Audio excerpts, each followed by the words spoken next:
కొన్ని మాటలు మనం జాగ్రత్తగా ఆలోచించుకుందాం.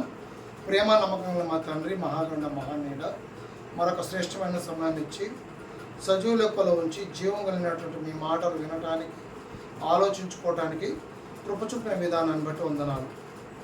మరి ఈ రాత్రికాలము సోల్జర్స్ ఫర్ క్రైస్ట్ అని ఒక అద్భుతమైనటువంటి ప్రేమపూర్వకమైనటువంటి మీ సంకల్పాన్ని, మీ ఉద్దేశాన్ని నెరవేర్చేటువంటి ఒక ప్రణాళిక చొప్పున మేము ఏర్పడినటువంటి సమూహంలో మీ మాటలు చెబుతూ, మీ మాటలను ఆలోచించుకుంటూ మిమ్మల్ని మహిమపరచాలని ప్రతి ఒక్కరము మరి విరిగి నలిగిన మనస్సుతోటి మరి మీ పిల్లలుగా మీ సన్నిధికి వచ్చి ఉన్నాము. మరి చెబుతున్నటువంటి నాకు, వింటున్నటువంటి ప్రతి ఒక్కరికి వినగలిగేటువంటి చెవులు, గ్రహించేటువంటి మనసు మాకు దయచేయండి. మరి ముఖ్యంగా మీ కుమారులను, మీ ప్రియుడు అయినటువంటి నాకు వివరించి చెప్పగలిగేటువంటి శక్తిని, సామర్థ్యము దయచేయమని ఈ చిన్ని ప్రార్థన యేసుక్రీస్తు నామములో అడిగి వేడుకుంటున్నాం తండ్రి, ఆమేన్. మరొకసారి అందరికీ క్రీస్తు నామమున ప్రత్యేకమైన వందనాలు తెలియజేస్తూ, మరి దేవుడు మనకిచ్చినటువంటి ఆధిక్యతను బట్టి మరి దేవుని పిల్లలుగా భూమి మీద బ్రతుకుతున్నామని చెప్పుకోవడానికి మేము ఎంతగానో సంతోషించాలి. మరి ఎక్కువ సమయం నేను తీసుకోను, ఇప్పటికే సమయం మనకు ఇచ్చినటువంటి సమయము కొంత భాగం మనం దేవుని పనిలో ముందుకు వెళ్తున్నాం కాబట్టి త్వరగా కొన్ని మాటలు జాగ్రత్తగా ఆలోచించుకుందాము. మరి మన విశ్వాస జీవితానికి మేలుకరంగా, ఉపయోగకరంగా ఉండటానికి దేవుడు మన చేతిలో ఉన్న లేఖన భాగాలలో అనేకమైనటువంటి వాక్యాలని మరి దేవుని మనసుని వివరించి చెప్పిన సందర్భాలు అనేకము. మరి మన సోల్జర్స్ ఫర్ క్రైస్ట్ నల్గొండ, మరి దానిలో అన్నవాళ్ళు, అక్కవాళ్ళు, చాలామంది దైవజనులు చెప్పి వివరించి చెప్పినప్పుడు నిజంగా దేవుడు మన పట్ల అంత ఉన్నతమైనటువంటి ఆలోచన కలిగి ఉన్నాడా అన్నట్టుగా మనకు ఆశ్చర్యాన్ని కలగజేసిన సందర్భాలు అనేకము కోకొల్లలు. అయితే అలాంటి మరి ఒక మంచి అంశాన్ని రాత్రికాలం మనం ఆలోచించుకుంటే, మరి భక్తిహీనుడు భార్య నేర్పిన బ్రతుకు పాఠం అనే ఒక చిన్న అంటే ఆలోచనాత్మకంగా చెప్తున్నాను. బ్రతుకు పాఠము దేవుడు గురించి, దేవుని పిల్లలుగా ఉన్నటువంటి వారు చెబుతున్నప్పుడు చాలామంది ఆశపడుతూ ఆలోచిస్తూ ఉంటారు. భక్తిపరులు బ్రతుకుతున్నారు కాబట్టి దేవుడు గురించి గొప్పగానే చెప్తారు, ఎందుకంటే వాళ్ళకి అంత భక్తి ఉంది, ఆ భక్తిలో ఉన్నారు కాబట్టి భక్తిపరులు ఎవరైనా దేవుని గురించి గొప్పగా చెప్తారు అన్నట్టు అంటారు. కానీ ఈరోజు మనం ఆలోచించుకున్నది చిన్న అంశము, భక్తిహీనుడు. ఒక దేవుడు అంటే దేవుని భయం లేకుండా, దేవుడే లేనట్టుగా బ్రతుకుతున్నటువంటి ఒక వ్యక్తికి సంబంధించిన ఒక యథార్థ గాథని ఆలోచించుకుంటూ ఆ భక్తిహీనుడికి భార్యగా ఉన్నటువంటి ఒక స్త్రీని గురించి ఈ రాత్రికాలం మనము ఆలోచించుకున్నాము. నిజంగా భక్తుల జీవితాల గురించి మనం ఎన్నో నేర్చుకున్నాము లేఖన భాగాల ద్వారా. మరి చాలా సందర్భాల్లో మనం మాట్లాడుకున్న మాట ఏంటంటే, మరి ప్రవక్తల యొక్క శ్రమానుభవమునకు మనం ఓపికకు మాదిరిగా పెట్టుకోవాలని అని లేఖన భాగాలు మనం నేర్చుకున్నాం కదా. అంటే భక్తుల జీవితాలు భక్తిపరంగా ఉంటే ఎలా బ్రతకాలో నేర్చుకున్నాం, బాగుంది. కానీ భక్తిహీనుల జీవితం నుంచి కూడా మనం నేర్చుకోవాలంటే అవును, ఖచ్చితంగా భక్తిహీనుల జీవితం గురించి కూడా, వారి జీవితాలలో నుండి కూడా కొన్ని మనం నేర్చుకోవాలి. ఏంటో తెలుసా? అలాంటి తప్పులు మనం చేయకూడదు, అలా మనం ఉండకూడదు అన్న విషయాల్ని మనం గ్రహించాలి. ప్రియమైన దేవుని పిల్లలారా, దేవుని పిల్లలుగా మనము ఈ భూమి మీద బ్రతుకుతూ ఆలోచిస్తున్న సందర్భాలలో దేవుని మనసును మనము సమాజానికి చాలా జాగ్రత్తగా వెళ్ళి అందించాలి కదా. బాగా ఆలోచించుకుంటే మరి వివాహ వ్యవస్థగా మరి స్త్రీ పురుషులు జతపరచబడిన తరువాత భర్త చెడ్డవాడవచ్చు, భార్య మార్చుకోవాలి. లేదా భార్య చెడ్డదవ్వచ్చు, భర్త మార్చుకోవాలి. అంటే భార్యాభర్తలుగా ఉన్నటువంటి వారు ఒకరు మంచిగా ఉండొచ్చు, ఒకరు చెడ్డగా ఉండొచ్చు, లేదా ఇద్దరూ మంచివారుగా ఉండొచ్చు, ఇకపోతే ఇద్దరు చెడ్డవాళ్ళు అవ్వచ్చు. ఎలా ఉన్నా, ఏ విధంగా ఉన్నా అందరూ దేవుని పిల్లలే కదా. అందరూ దేవుని పిల్లలుగా ఉన్నప్పుడు దేవుని మాట అందరికీ చెప్పాలన్నప్పుడు భక్తుల జీవితాల గురించే కాదు, భక్తిహీనుల జీవిత చరిత్రలో నుండి వారు చేసిన తప్పులు, వారు నడిచిన విధానం మనం నడవకుండా ఎలా బ్రతకాలో అని ఆలోచించుకుంటూ ముందుకు వెళ్తే నిజంగా ఈరోజు మనం ఆలోచించుకునేటువంటి ఒక యథార్థ గాథ అని ఎందుకు చెప్తున్నానంటే, ఇక్కడ భక్తిహీనుడి భార్య అన్నప్పుడు అసలు ఈమె ద్వారా మనం నేర్చుకునే పాఠంలో ముందుగా ఇంట్రడక్షన్లో కొన్ని మాటలు చెప్తాను. భర్తగా ఉన్నటువంటి భక్తిహీనుడు చనిపోతాడు. ఆ భక్తిహీనుడిని కన్నటువంటి తండ్రి అంటే ఈ స్త్రీ యొక్క మామగారు చనిపోతారు. చివరికి ఆ స్త్రీ కూడా చనిపోతుంది. అదేంటండి, ముగ్గురు చచ్చిపోయిన తరువాత మనం నేర్చుకునేటువంటి పాఠం ఏమిటి అన్నప్పుడు, ఒక అద్భుతమైన విషయాన్ని దేవుడు పిల్లలుగా ఉన్నటువంటి మనందరికీ తెలియాలనే దేవుడు లేఖన భాగంలో రాయించాడు. నిజంగా ప్రేమైన దేవుని పిల్లలారా, ఇక్కడ నేను ఒక విషయాన్ని నేను చెప్పాలని ఆశపడుతున్నాను.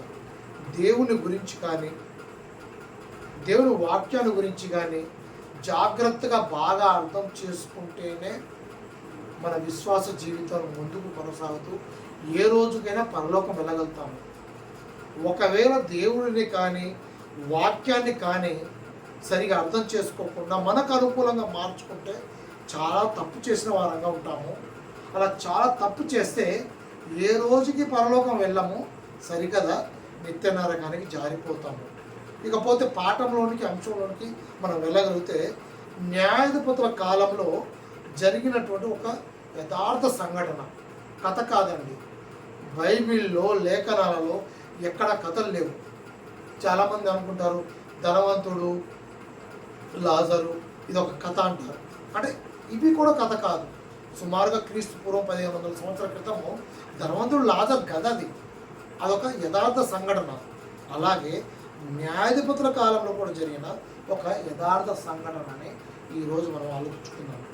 మనందరికీ తెలిసినట్టుగా మరి యాజకుడు అంటే ప్రవక్త వాళ్ళ కాలము రాకముందు యాజకులలో ఉన్నటువంటి వారిలో చివరి యాజకుడు, ప్రవక్త అంటే తొలి ప్రవక్తగా ఉన్నటువంటి వాళ్ళు మనం ఆలోచించుకుంటే సమూయేలు గారు.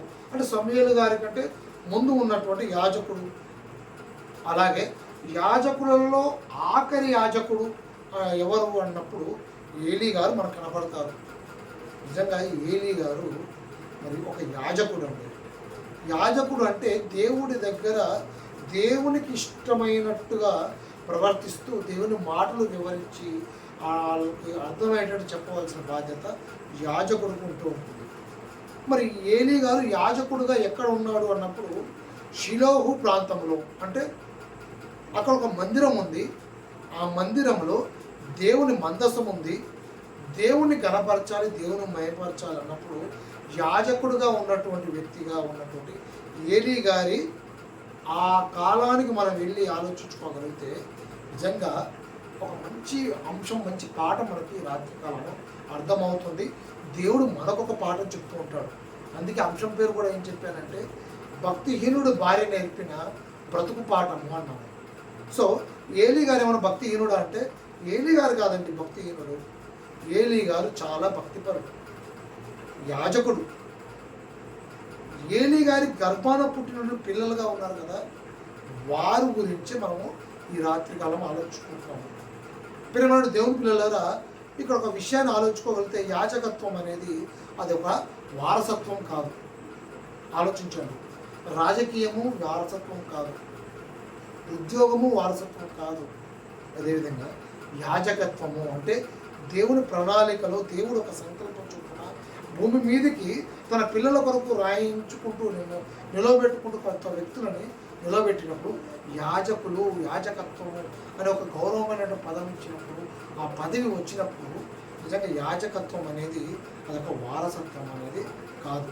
నిజంగా ఏలీ గారి కుమారుడు ఎవరు అంటే ఓఫీను, ఫినేహాసు. ఇద్దరు కుమారులు ఉన్నారండి ఏలీ గారికి. ఏలీ గారి కుమారులు ఒకడు ఓఫీసు, రెండోది ఫినేహాసు. దయచేసి ప్రియమైన దేవుని పిల్లలారా, మీ చేతిలో ఉన్నటువంటి లేఖన భాగాలతో పాటు దయచేసి పెన్ను, పేపరు రాసుకునేటువంటి ఆలోచన ఎవరికైనా ఉంటే దయచేసి చెప్పబడుతున్నటువంటి వాక్య భాగాలను జాగ్రత్తగా మీరు నోట్ చేసుకోగలిగితే, మొదటి సమూయేలు గ్రంథము 2వ అధ్యాయము 12వ వచనాన్ని 12వ వచనం భాగాన్ని జాగ్రత్తగా ఆలోచించుకున్నాము. మొదటి సమూయేలు 2వ అధ్యాయము 12వ వచనం. ఏలీ కుమారులు యెహోవాను ఎరుగని వారై మిక్కిలి దుర్మార్గులై ఉండిరి అన్నాడు. ప్రేమైన దేవుని పిల్లలారా, ఇంతకుముందు మనం మాట్లాడుకున్నట్టుగా యాజకుడుగా ఉన్నటువంటి ఏలీ గర్భాన ఇద్దరు కుమారులు పుట్టారు. వారు ఓఫీజు, ఫినహాసు. ఈ ఓఫీజు, ఫినహాసు గురించి మొదటి సమూయేలు గ్రంథము 2వ అధ్యాయము 12వ వచనంలో రాయబడిన మాట ఏంటంటే, యెహోవాను ఎరగని వారు అన్నారు. అంటే దేవుడు గురించి తెలియదండి వారికి. మరి వారి తండ్రి యాజకుడు అండి, ఉన్నతమైనటువంటి గొప్ప పదవిలో ఉండి యాజకత్వం చేస్తున్నటువంటి ఏలీ గారి గర్భాన ఎవరు పుట్టారు? యెహోవా ఎరగని వారు పుట్టారంటే దేవుణ్ణి ఎరగని వారు పుట్టారు. దేవుణ్ణి ఎరగని వారు మాత్రం పుట్టారంటే కింద ఒక మాట రాయబడి చూడండి, మిక్కిలి దుర్మార్గులై ఉండేది. ఆ మాట అండర్లైన్ చేసుకోండి. దుర్మార్గులు అంటేనే చెడ్డవాళ్ళండి. దుర్మార్గులు అన్న పదాన్ని వాడుతూ అక్కడ చెప్పినటువంటి మాట ఏంటంటే మిక్కిలి దుర్మార్గులై ఉండేది. అంటే చాలా దుర్మార్గం అండి, చాలా దుర్మార్గులు వాళ్ళు ఎంతటి దుర్మార్గులు అంటే దేవుడు జన్మనిచ్చినటువంటి కన్న తండ్రి అయినటువంటి మనందరి దేవాది దేవుణ్ణి వారు ఎరగలేదు సరికదా, వారు పరమ మూర్ఖులు, దుర్మార్గులు అన్నారు. అంటే ఎరగడం అంటే ఏంటంటే పరిచయం. దేవుడు తెలియదంటండి, కన్న తండ్రి తెలియదంటండి.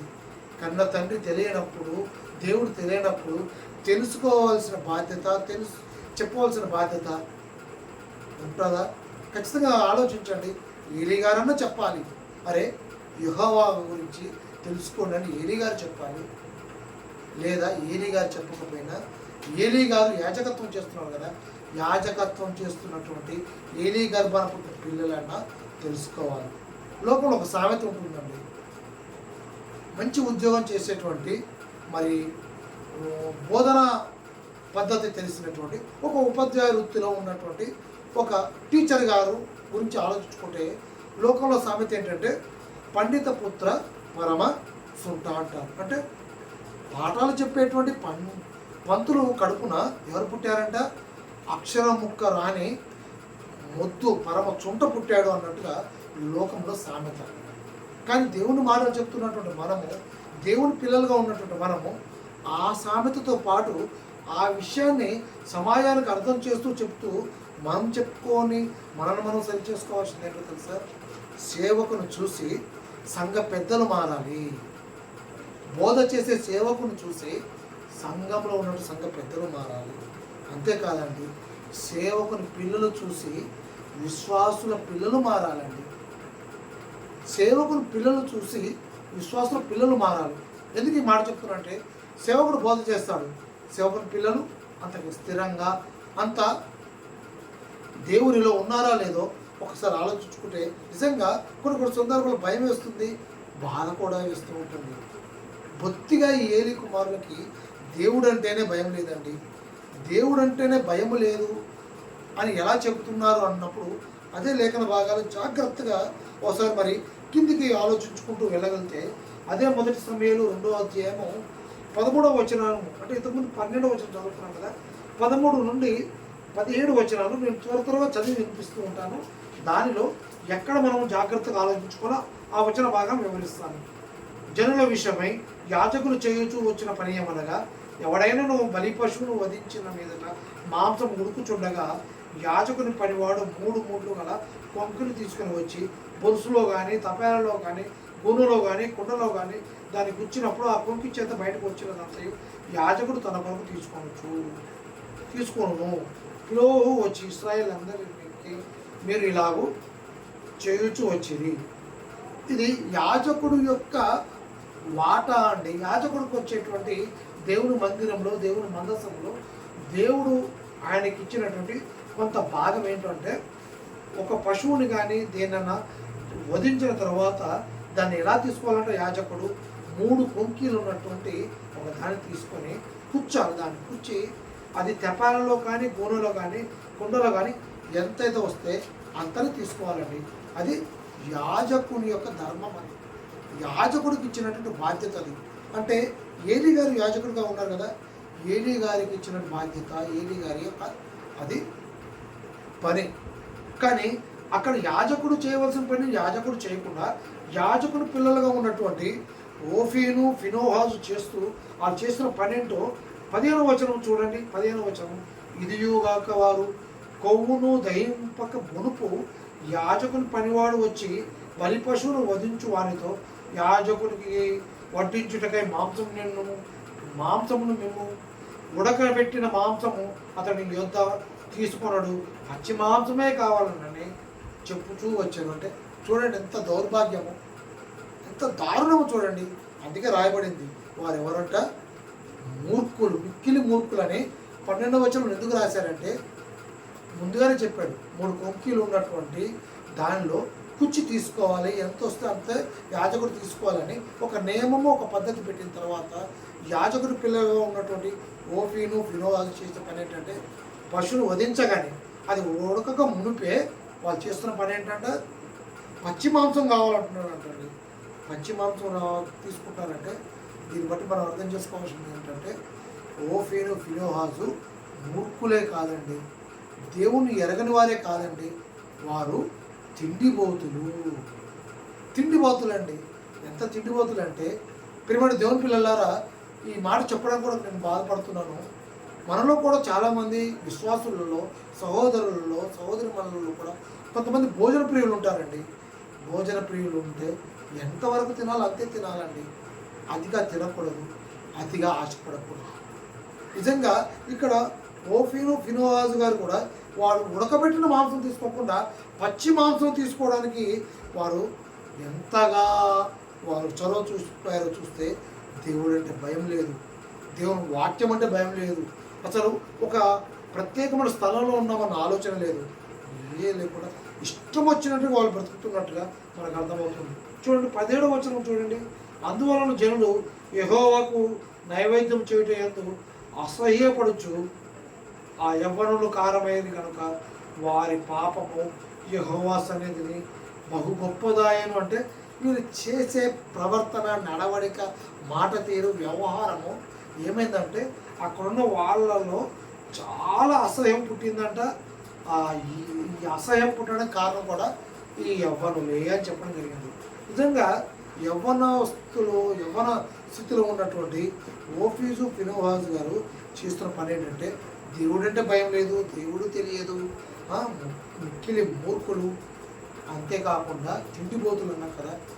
ఇది కాకుండా ఇంకొక భయంకరమైనటువంటి చాలా దారుణమైనటువంటి ఒక విషయం కూడా మనం ఈ రాత్రి కాలము ఆలోచించుకోవాలి. అదేంటో తెలుసా, 22వ వచనం చూడండి. నిజంగా మాట చదివినప్పుడు గుండెలు కరిగిపోవాలండి, గుండెలు అవిసిపోవాలండి. ఒకసారి చూడండి, 1 సమూయేలు 2వ అధ్యాయము 22వ వచనం, ఏలీ బహురుతుడాయను ఇశ్రాయేలుకు తన కుమారులు చేసిన కార్యములన్నీ వారు ప్రత్యక్షపు గుడారం యొక్క ద్వారము దగ్గరకు సేవ చేయుటకు వచ్చిన స్త్రీలతో శయనించుటయను మాట చెవిన పడగా వారిని పిలిచి ఇట్లనను. అంటే ఇక్కడ జరిగిన సందర్భం ఆలోచించండి. యాజకత్వము ఓఫీసు ఫినోహాజు చేయవలసిన పని కాదు, తండ్రి యాజకుడుగా ఉన్నటువంటి వారు చేయాలి. అది వీళ్ళు చేస్తున్నారు.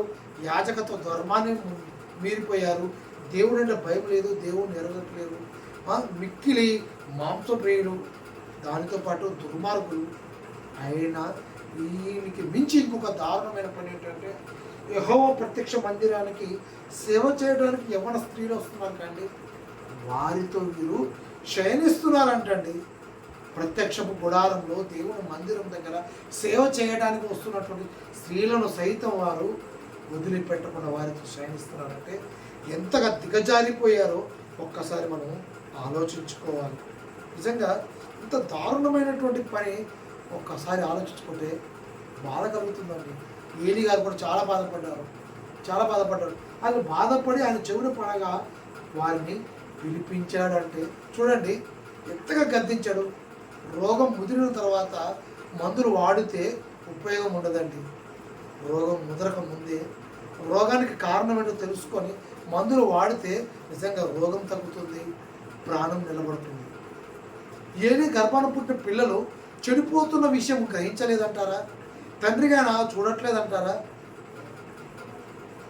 బాగా ముదిరిపోయిన తర్వాత రోగం ఎలాగో తగ్గదో అలాగే వీళ్ళు భక్తిహీనతలో ఉండి దుర్మార్గ పనులు చేస్తూ యవ్వన స్త్రీలతో ప్రత్యక్షం గుడారంలో దేవుడికి సేవ చేయడానికి వచ్చినటువంటి స్త్రీలతో సైతం శయనిస్తున్న తర్వాత అది చెవున పడ్డ తర్వాత ఏలి గారు పిలిచి వాళ్ళతో మాట్లాడాలనుకున్నారండి.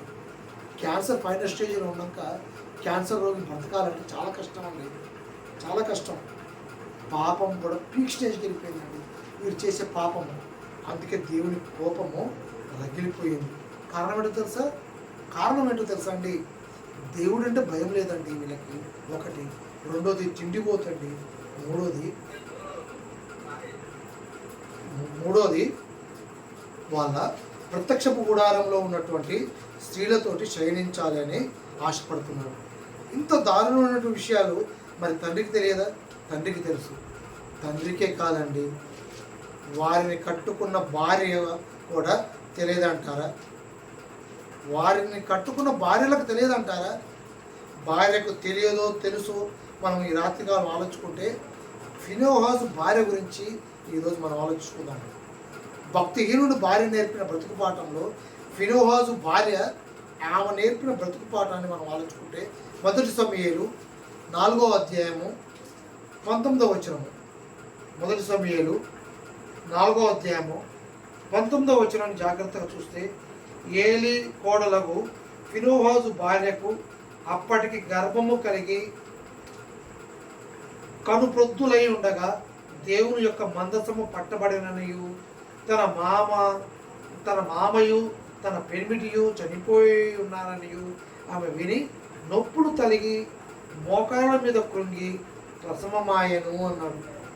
అంటే ఆ స్త్రీ పేరు అక్కడ ప్రస్తావించలేదు, కానీ ఫినోహాసు భార్య అని అక్కడ రాయబడింది.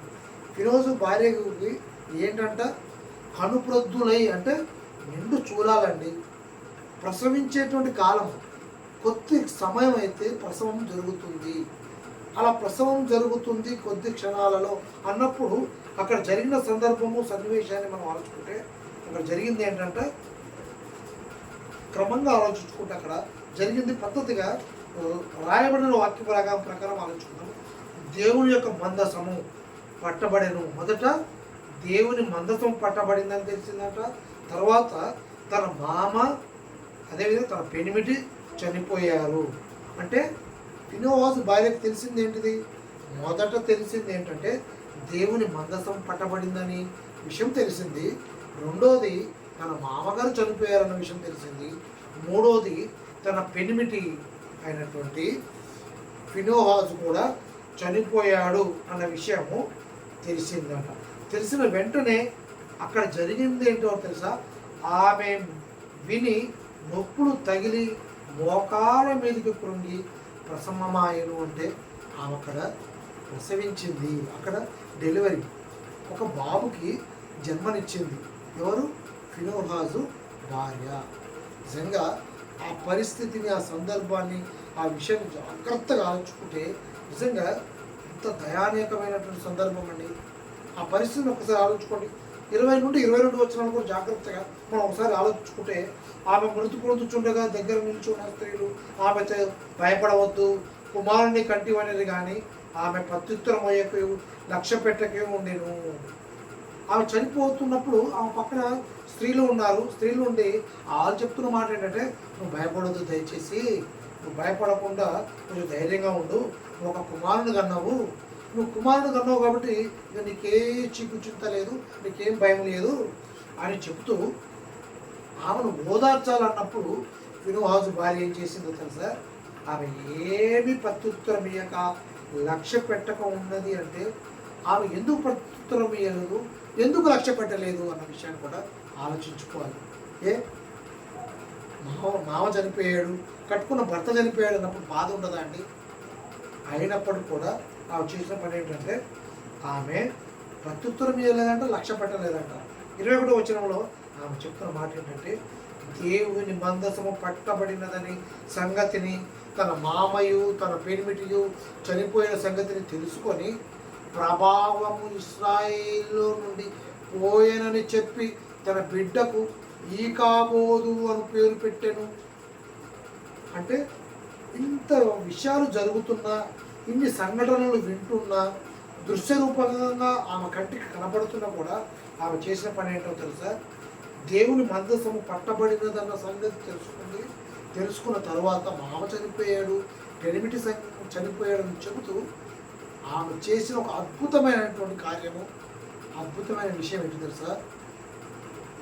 ప్రభావము ఇశ్రాయేలు నుండి పోయనని చెప్పి తన బిడ్డకు ఈకాబోదు అని పేరు పెట్టింది. అంటే దేవుని ప్రభావము అక్కడ ఇశ్రాయేల్ జనం మీదకెళ్ళి వెళ్ళిపోతుందన్న విషయము ఎవరికి తెలిసింది?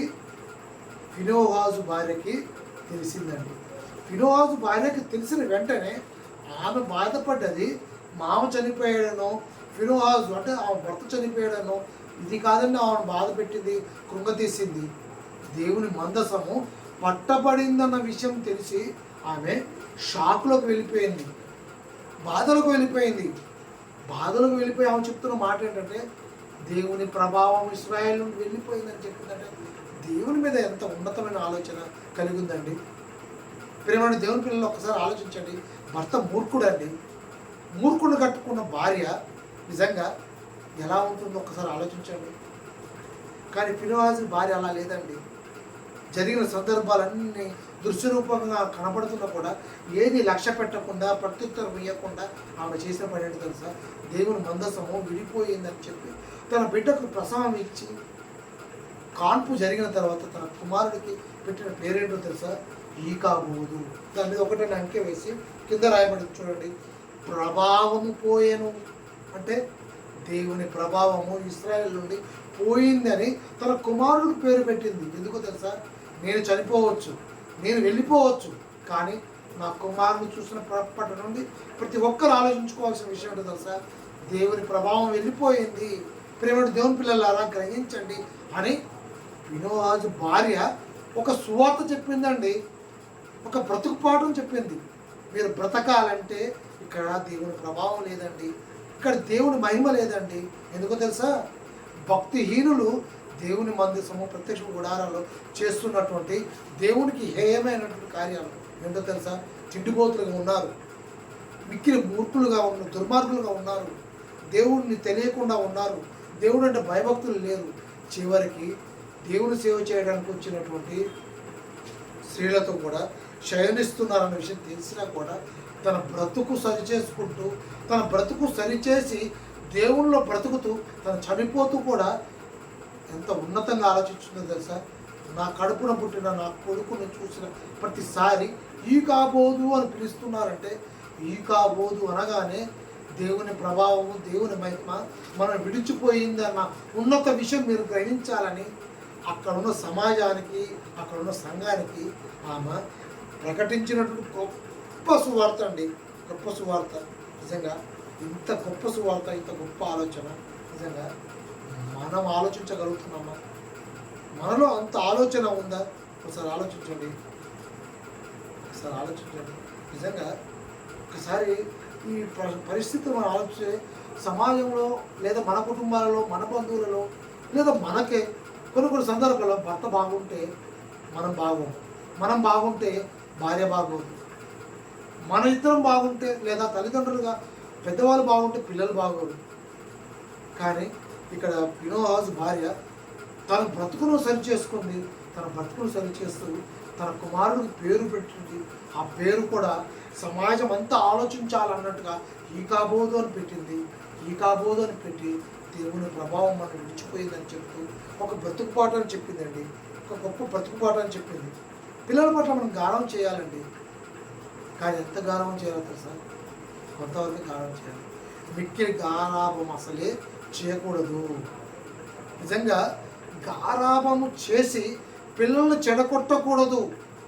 ఏలి గారు గారాభం చేశారండి. ఎందుకు తెలుసా? యాజకత్వం చేస్తుంటే గద్దించవచ్చు కదా బాబు, అది యాజకత్వం వారసత్వం కాదు నాన్న. నిజంగా యాజకత్వం నేను కదా యాజకుడిని, నేను చేయాలని గద్దించాలా? గద్దించలేదు. నా పిల్లలు, నా కడుపున పుట్టిన పిల్లలని గారాభం చేశాను కాబట్టి ఆయన జీవితం ఎలా అయిందో చూడండి. చివరికి దేవుని ప్రత్యక్ష గుడారంలో సేవ చేయడానికి వచ్చిన స్త్రీలతో శయనిస్తున్నారన్న విషయం తెలిసి తన చెవిన పడి పిల్లలను గద్దించాలనుకున్నాడు, గద్దించాడు. ఆయన పిల్లలను మారారండి. పిల్లలేం మారలేరండి. చివరికి ఈ వీళ్ళ ప్రవర్తన అంటే ఎవరి ప్రవర్తన, ఓఫీజు ఫినహాసు యొక్క ప్రవర్తనని చూసిన జనులు వారి యొక్క క్రూరత్వానికి విసిగిపోయారంట. అంతెందుకండి, ఈ విషయాన్ని ముందుగానే గద్దించినటువంటి ఒక దైవజనుడు ఉన్నాడండి. ఒక దైవజనుడు నిజంగా చూడండి, ఆయన ఆ దైవజనుడి పేరు కూడా రాయలేదు. ప్రేమ దేవుని పిల్లారా, ఈ మాట కూడా ఒక్కసారి చూసుకోండి, మనకు అర్థం కావడానికి ఈ పాఠానికి ఉపయోగకరమైనటువంటి విషయముగా ఈ మాట రిఫరెన్స్ చూడండి. 1 సమూయేలు 2వ అధ్యాయం 27వ వచనం. ఓఫీజు ఫినోహాజు వీరిద్దరు దుర్మార్గులు కదా. యాజకుడు కడుపున పుట్టినటువంటి పిల్లల గురించి అంతటా దైవజనుడు ఒకడు, అంటే పేరు చెప్పని ఒక దైవజనుడు ఏం చేశాడంట, ఏలీ యొద్దకు వచ్చి ఇట్లనెను, యెహోవా నిన్ను గూర్చి సెలవిచ్చినదేమనగా, నీ పితరుల ఇంటిన వారు ఐగుప్తు దేశమందు ఫరో ఇంటిలో ఉండగా నేను వారికి ప్రత్యక్షమైతుందంటే గద్దింపు వచ్చిందండి. గద్దింపు వస్తే ఏలీ గారు కూడా గ్రహించలేకపోయారు. పిల్లల్ని గారావం చేశాడు. గారావం చేసి చాలా తప్పు జరగడానికి, అనర్థం జరగడానికి దానికి ఆస్కారం ఇచ్చాడు, అవకాశం ఇచ్చాడు. ప్రేమ దేవుని పిల్లారా, నేను చెప్పాల్సిన విషయం కూడా ఏంటంటే, మన కడుపులో పుట్టిన పిల్లలకు మనం గారం చేసేటప్పుడు ఎంతవరకు చేయాలో ఆలోచించుకోవాలి. నిజంగా వాక్యము దగ్గర కానీ, దేవుని దగ్గర కానీ, దేవుని మాటల దగ్గర కానీ ఉన్నది ఉన్నట్టుగా సరైన పద్ధతిలో ప్రకటిస్తూ చెబుతూ వాళ్ళని పెంచగలిగితేనే దేవుడు మనకి ఇచ్చిన బ్రతుకుకి ఒక అర్థం, సార్థకత అండి. ఒకవేళ మన పిల్లల మీద గారవంతో మనం విడిచిపెట్టామనుకోండి, చివరికి వాళ్ళు చెప్పినట్టు మనం వినాలండి. పిల్లలు ఏది చెప్తే అది మనం వినాలి. పిల్లలు ఏది చెప్తే అదే చేయాలి. ప్రేమ దేవుని పిల్లలు అలా ఉండొద్దు, అలా ఉండొద్దు. ఒకనాడు ఏలీ గారు అలాగే ఉండి పిల్లలు గద్దించకుండా, నిజంగా ఏలీ గారు చనిపోయారు, ఏలీ పిల్లలు చనిపోయారు, ఏలీ పిల్లలు కట్టుకున్న ఫినోహాజు భార్య చనిపోయింది. కానీ ఆ భార్య, భక్తిహీనుని కట్టుకున్న భార్యగా ఉన్నటువంటి ఆ స్త్రీ చెప్పిన మాట ఏంటో తెలుసా, దేవుని ప్రభావము ఇక్కడ విడిచిపెట్టబడింది అని చెప్పబడింది. నిజంగా దేవుని తక్కువ చేసినా, దేవుని గొప్పతనాన్ని చాటి చెప్పకపోయినా మనకు జరిగే అనార్థం ఏంటో తెలుసా, నిజంగా దేవుని శాపానికి మనము గురి అవుతాం. ఎలా చెప్తున్నారు బ్రదర్ మీరు ఈ మాట? ఎక్కడ రాయబడిందా? ఎందుకు రాయబడిందంటే ఎక్కడికో వెళ్ళక్కర్లేదండి. వీళ్ళ జీవిత భాగాన్ని చూద్దాము, వీళ్ళ జీవితంలో జరిగిందే చూద్దాము, వీరికి జరిగిన అనర్థం చూద్దాము. అలాంటి అనర్థం జరిగిన తర్వాత, చదువుకున్న తర్వాత కూడా మన బ్రతుకు మారకపోయినా, మన కుటుంబాలలో బ్రతుకులు మారకపోయినా, మన బంధువులలో మారకపోయినా, మన స్నేహితులలో మారకపోయినా, మన చుట్టుపక్కల ఉన్న సమాజంలో మన ఇరుగింటి వారు పొరుగింటి వారు మారకపోయినా, దానికి ఉత్తరవాది అంటే సమాధానం చెప్పవలసిన బాధ్యత దేవుని ఎదుట మన మీదనే ఉంది. దయచేసి లేఖన భాగాలు తెరవగలిగితే దయచేసి చూడండి ఆ మాట. 1 సమూయేలు గ్రంథము 2వ అధ్యాయము, 1 సమూయేలు గ్రంథము 2వ అధ్యాయము 31వ వచనము జాగ్రత్తగా ఆలోచుకుంటే 31, ఆలకించము, రాగల దినములలో నీ బలమును నీ పితరుని ఇంట బలమును నేను తక్కువ చేసి తిని, నీ ఇంట ముసలివాడు ఒక్కడును లేకపోవును. ఎందుకు? దేవుడు అంటే భయము లేకుండా, దేవుని ఎరగకుండా, మిక్కిలి దుర్మార్గులుగా ఉంటూ, చేయరాని పనులు చేస్తూ, తిండిపోతులుగా ఉంటూ, దేవుని మందసంలో ప్రత్యక్ష గుడారంలో సేవ చేయడానికి వచ్చిన స్త్రీలను చెరిచి శయనించిన వారి యొక్క పాపము పండి దేవుడు శాపగ్రస్తుడుగా శాపం చేస్తూ ఆ చెప్పిన మాట ఏంటో తెలుసా, 31వ వచనంలో, ఆలకించము, రాగల దినములలో నీ బలమును నీ పితరుని ఇంట నేను తక్కువ చేస్తానని చెబుతూ, నీ ఇంట ముసలివాడు ఒక్కడు కూడా లేనంటే వాళ్ళ వంశం మొత్తం కూడా ఒక్కడు కూడా ముసలివాళ్ళు ఉండరండి. అంతా కొంత వయసు రాగానే చచ్చిపోతారు. అందరూ కొంత వయసు రాగానే చనిపోతారు. ఎవరు పండు వృద్ధాప్యం దాకా బ్రతికి ఉండరు. నడిప్రాయంలోనే రాలిపోతారు. ఎందుకు వచ్చింది ఈ యొక్క పరిస్థితి? ఎందుకు వచ్చిందంటే దేవుని తక్కువ చేశారు, దేవుని తెలుసుకోకుండా ఉన్నారు. ఇంకొక మాట అదే వచనం మనం కింద చూద్దాం. 32వ వచనం, యెహోవా ఇశ్రాయేలుకు చేయదలిచిన మేలు విషయంలో నా నివాస స్థలమునకు అపాయము కలుగగా నీవు చూతుము, ఎన్నటికీ నీ ఇంట ముసలివాడు ఉన్నాడంటే ఎప్పటికీ ఉన్నాడండి. నువ్వు ఎన్ని రోజులన్నా సరే, ఎన్ని జనరేషన్లన్నా కానీ, ఎన్ని యుగాలన్నా కానీ ఎంత కాలమన్నా కాండి వాళ్ళు ఉండనే ఉండరు అని చెప్పారంటే ఒకసారి ఆలోచించండి. ఎందుకు ఈ మాట చెప్తున్నారంటే నిజంగా అలాంటి బ్రతుకు ఉండకూడదు, శాపగ్రస్తులు అవుతారనే లేఖన భాగాల నుండి మనకి అర్థమవుతుంది. ఇంకా మీకు బాగా అర్థం కావడానికి 30వ వచనం జాగ్రత్తగా చూడండి. 30వ వచనము, నీ ఇంటి వారును నీ పెదరి ఇంటి వారును నా సన్నిధిని యాజకత్వం జరిగించుదురని యెహోవా ఆజ్ఞ ఇచ్చి ఉన్నను, ఇప్పుడు అది నా మనసుకు కేవలము ప్రతికూలమాయనని ఇశ్రాయేలు దేవుడు యెహోవా శ్రవిస్తున్నాడు.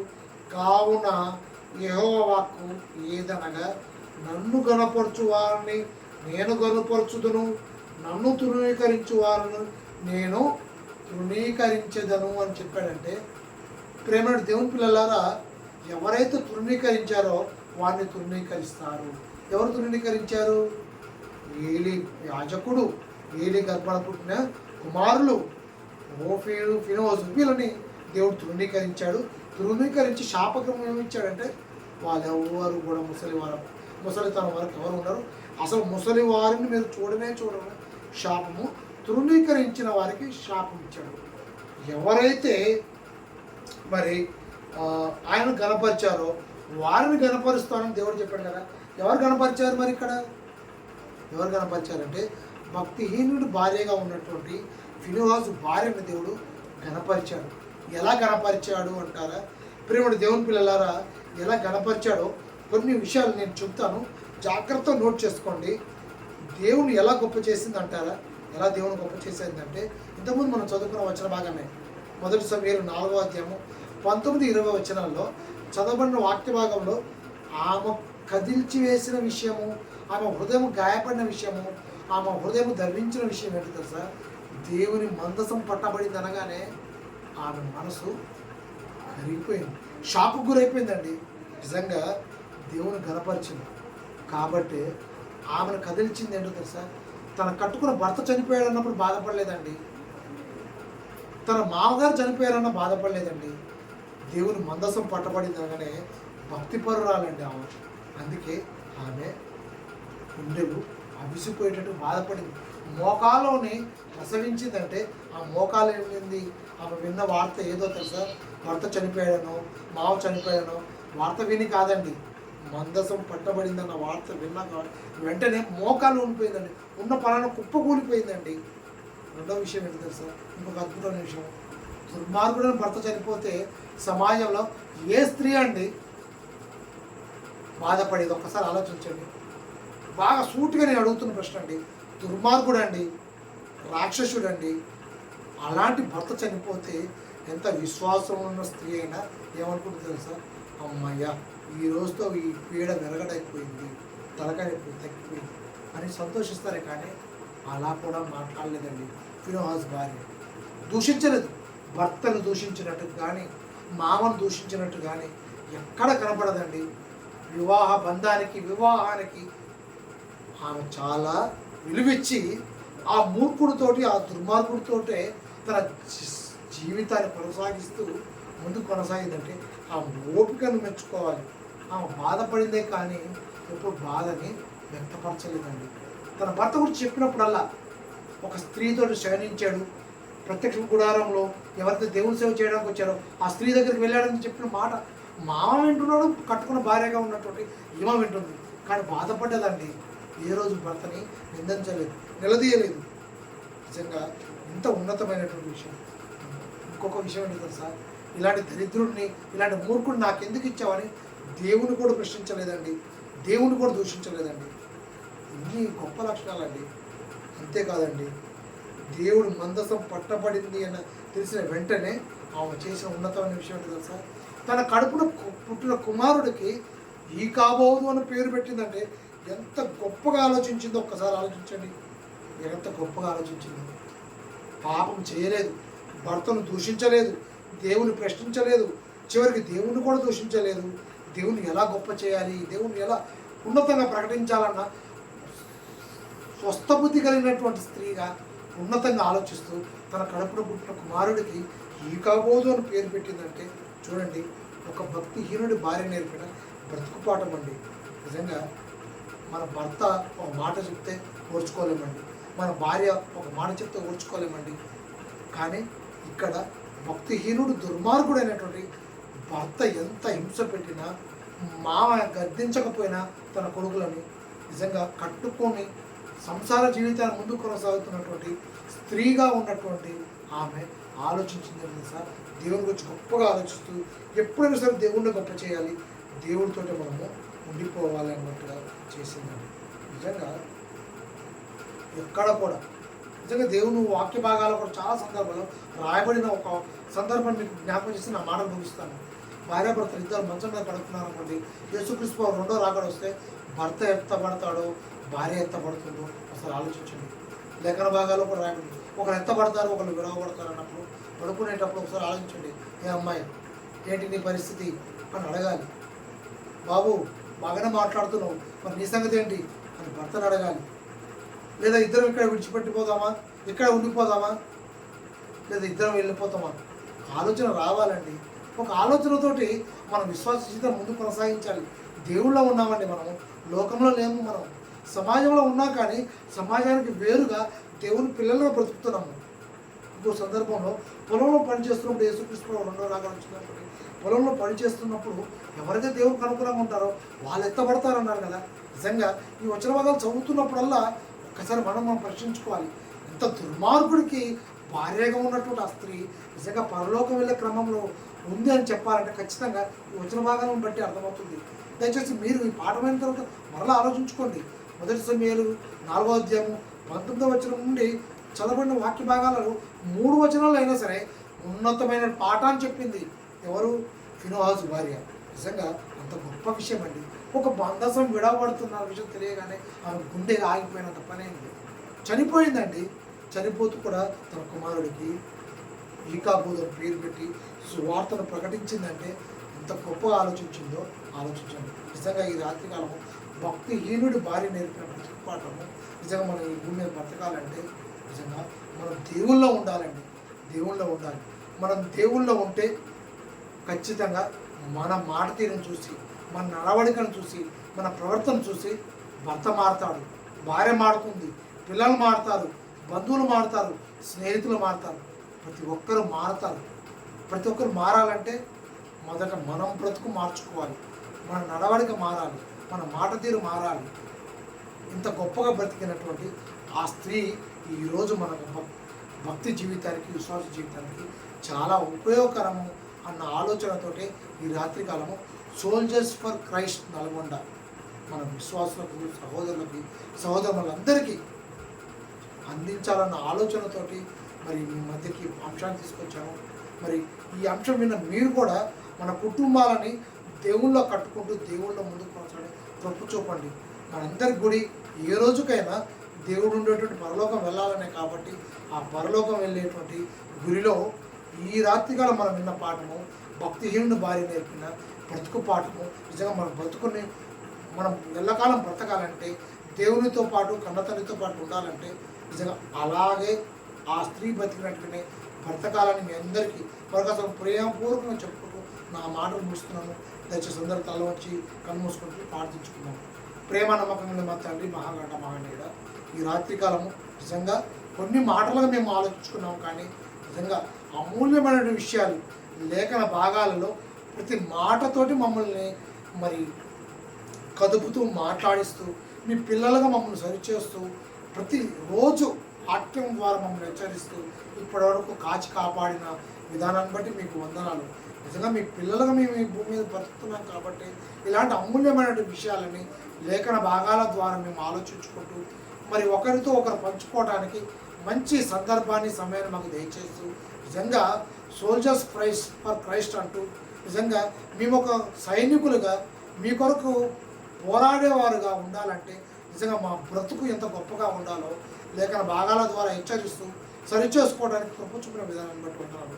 రానున్న రోజుల్లో మరి ఎక్కువగా ఈ మాటలు ఆలోచించుకుంటూ మా విశ్వాసాన్ని బలపరుచుకుంటూ మాకు బహుమానాలకు ఇచ్చినటువంటి మా గర్భఫలాలుగా ఉన్నటువంటి పిల్లలని దేవుని జ్ఞానంలో పెంచుకుంటూ ముందుకు కొనసాగడానికి కృప చూపండి. నిజంగా ఈ లోకంలో మాకు ఇచ్చినటువంటి బంధువులని, స్నేహితులని వారిని కూడా మార్చుకునేటువంటి అవకాశము మా బ్రతుకు జీవితంలో మా బ్రతుకును బట్టి వారు మారేటట్టుగా కృప చూపండి. నిజంగా మమ్మల్ని ఒక పత్రికలుగా ఈ సమాజానికి చూపించేటట్టుగా ఉన్నతంగా బ్రతికేటువంటి అవకాశం మాకు కలగజేయమని ఈ చిన్ని ప్రార్థన యేసుక్రీస్తు నామములో అడిగి వేడుకుంటున్నాం తండ్రి. ఆమెన్. అందరికీ వందనాలండి.